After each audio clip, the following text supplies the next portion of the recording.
Bhaskar is always on right track. That is why Fast Track Taxi app உடனே download பண்ணுங்க.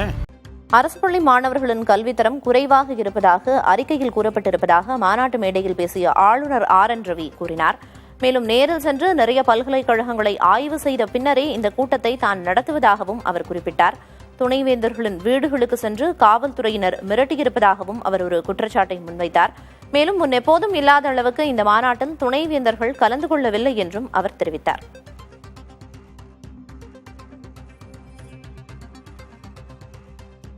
திமுகவின் TKS Elangovan அவர்கள் இணைப்பில் இருக்கிறார். சார் வணக்கம்.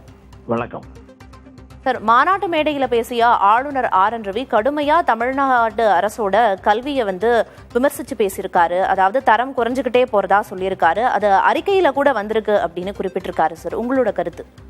அவங்க ஒன்றிய அரசின் அறிக்கையிலே தமிழ்நாடு தான் கல்வியில மிக முன்னிலையில் இருக்க மாநிலம்னு அவங்களே கொடுத்துருக்காங்க. ஆளுநர் எந்த நாட்டில் போய் அல்லது எங்க போய் அந்த பகிர்வுகளை எழுத்தாருன்னு தெரியல. ஒன்றிய அரசின் கல்வி தரவரிசையில் பட்டியலிலே தமிழ்நாடு தான் முதலிடத்தில் இருக்கு என்று ஒன்றிய அரசு சொல்லியிருக்கு. ஆளுநர் எப்பொழுதுமே ஏதாவது ஒரு மனசுல ஏதோ ஒன்று வச்சுக்கிட்டு பேசுறவரா இருக்கிறாரு, மாநில அரசுக்கு எதிராக பேசுறவரா இருக்காரு. அந்த வகையில் இந்த பேச்சையும் எடுத்துக்கிட்டு போக வேண்டியதாங்கிறது என்னுடைய கருத்து. சார், அதே போல துணைவேந்தர்கள் இந்த மாநாட்டில் பங்கேற்கிறதுக்கு ஊட்டி வரைக்கும் வந்துட்டாங்க. ஆனாலும் கூட நள்ளிரவுல துணைவேந்தர்களோட வீடுகளோட கதவை தட்டி இந்த மாநாட்டில் பங்கேற்க கூடாது அப்படின்னு காவல்துறை தரப்பில இருந்து மிரட்டல் விடுக்கப்பட்டதாகவும் மாநாட்டு மேடையில ஆளுநர் சொல்லியிருக்காரு. அதுதான் சொல்றேன், கற்பனையாக பேசுவதில் நம்முடைய ஆளுநருக்கு இணையாக உலகத்திலேயே யாரும் கிடையாது. இந்த மாநாடு எதற்காக கூட்டப்படுகிறது, இந்த மாநாட்டின் திட்டம் என்ன, பேசுபொருள் என்ன என்பதையெல்லாம் ஆளுநர் மாளிகை இவர்களுக்கு அனுப்பி இருக்கிறதா என்பதை முதலில் விசாரிக்க சொல்லுங்கள்.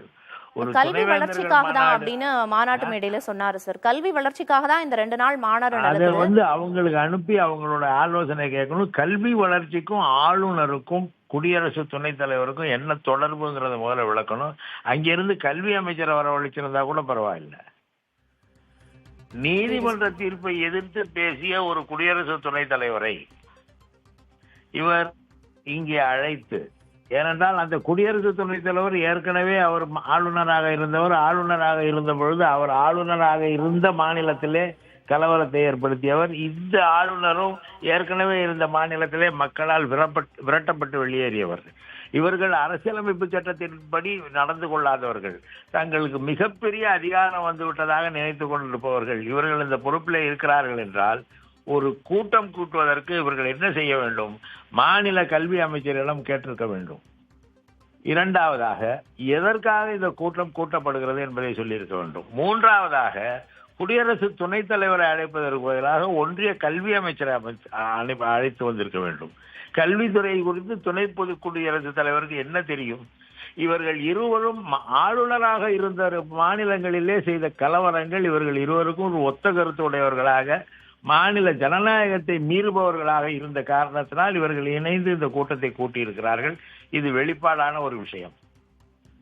எனவே இவர்கள் என்ன செயல் திட்டத்திலே கூட்டியிருக்கிறார்கள்? இங்கே மாநில கல்வி அமைச்சரை அழைத்தார்களா, மாநில முதலமைச்சரிடம் இது குறித்து சொல்லி இருக்கிறார்களா, அல்லது அவரை அழைத்திருக்கிறார்? குடியரசு துணைத் தலைவர் வரும்பொழுது மாநில முதலமைச்சருக்கு தெரிவிக்க வேண்டும் அல்லவா? தெரிவித்தார்களா? என்ன நினைத்து இந்த கூட்டத்தை கூட்டியிருக்கிறார்கள் என்பது வெளிப்படை. நிச்சயமா புரியுது சார். என்ன காரணத்துக்காக மாநாடு அப்படிங்கிற அறிவிப்பு முன்னாடியே கொடுக்கப்படல அப்படின்னு பல்வேறு கருத்துக்களை வழங்கியதற்கு பேசியதற்கு நன்றி சார். இணைப்பில் Bhaskar is always on right track. That is why Fast Track Taxi app உடனே டவுன்லோட் பண்ணுங்க.